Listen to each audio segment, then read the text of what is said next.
Hey there, I'm Jeff with CreditCards.com. Today we're talking about secured credit cards. We'll go over the basics of what you need to know, but if you want to see some specific recommendations, we have an entire guide on our website dedicated to just the best secured credit cards. I'll link that down below in the description for you, as well as a bunch of other resources that you'll want to check out. For now though, we'll talk about what a secured credit card is, who it's designed for, how it's different from an unsecured credit card, and then some of the main considerations that you have before you end up signing for a card. So hopefully I earn your thumbs up, you enjoy the video, you find it helpful. If that's the case, we would really appreciate a thumbs up and hopefully you end up subscribing to our channel. We're gonna do a lot of videos about credit cards and credit more generally, and so I do think you're gonna get a lot of value out of this channel. All right, so what is a secured credit card? Well, it's a credit card that is designed for people with poor credit or very limited credit history, and the goal of a secured credit card is to help you build credit over time. Now, they will require a refundable deposit, and generally that refundable deposit is your credit limit.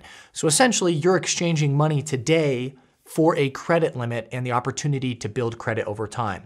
So let's say you give the issuer $300, then your credit limit is oftentimes around $300. And so the goal, again, is to help you systematically build credit over time and to not get over your skis beyond your credit limit, and to obviously limit the downsides for the card issuer. Now, oftentimes after you pay your bill on time for several months, you build trust and you build credit, you can call up the bank or issuer and ask them to increase your credit limit. That sometimes happens. So how are secured credit cards different though from unsecured credit cards? Well, the simple answer is that a secured credit card requires that refundable deposit up front, whereas an unsecured credit card does not. Now, there are some card issuers out there that specialize only in secured credit cards, whereas there are some other ones that have both secured and unsecured credit cards.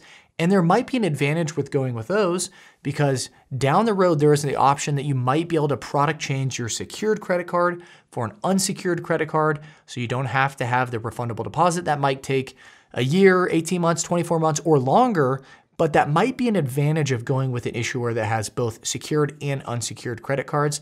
That way, when you get to a point where you've built up your credit, you're pretty confident in your situation, instead of opening up a new credit card, maybe dinging your credit in the short term, you can just product change your secured credit card for an unsecured credit card, and you're not opening up any new line of credit. Again, that works in theory. A lot of card issuers will allow you to do that, but it depends on your particular circumstance. But if it was me and I was looking for a secured credit card, I would look for the option later to upgrade to an unsecured credit card because you get better rewards, oftentimes a higher credit limit. And then, we'll throw up on the screen some of the other pros and cons of unsecured and secured credit cards. You can pause the screen to look these over. I just bring all this up because I think it is a consideration that you might have in the future. I know we've done other guides or articles that talk about this topic or touch on it, and I'll try to link those for you down below in the description. Now, another thing that you want to look out for is the annual fee. It's pretty common for a secured credit card to charge a very modest annual fee, somewhere between maybe $30 to $50, but then other brands or issuers do not charge any annual fee. So that's another thing to kind of factor into your calculus.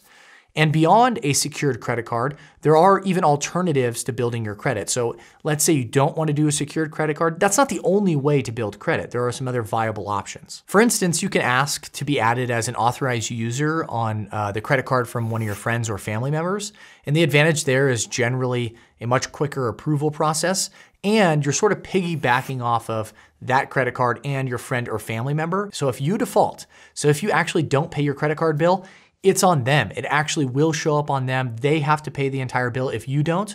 So you really want to go with somebody that you trust and they trust you, but it can be a really good way to build credit over time. This is what I did originally to build credit. I was on my father's gas card. He had a gas credit card from, I think, Valero, if I remember correctly. But in any case, that's how I built credit. I was added as an authorized user.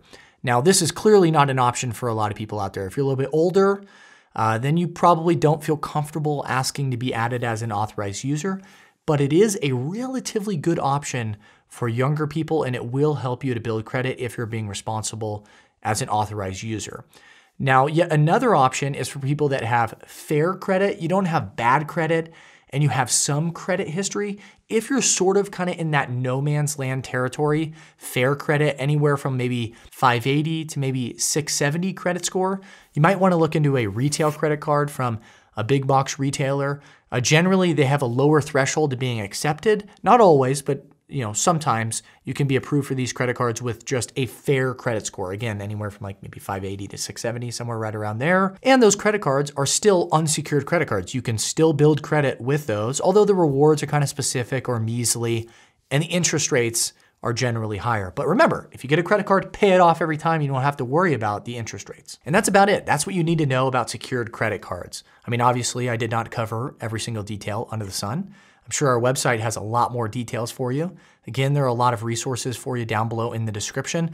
If you end up getting a secured credit card, I'd recommend checking out our guide to the best secured credit cards. If you've decided that maybe you qualify for something else, I really would say that CreditCards.com is one of the best sources out there for finding information about credit cards and credit more generally. So if you want to help us out, check that out, give us a thumbs up, and hopefully we earned you being a subscriber to our channel. Have a great day.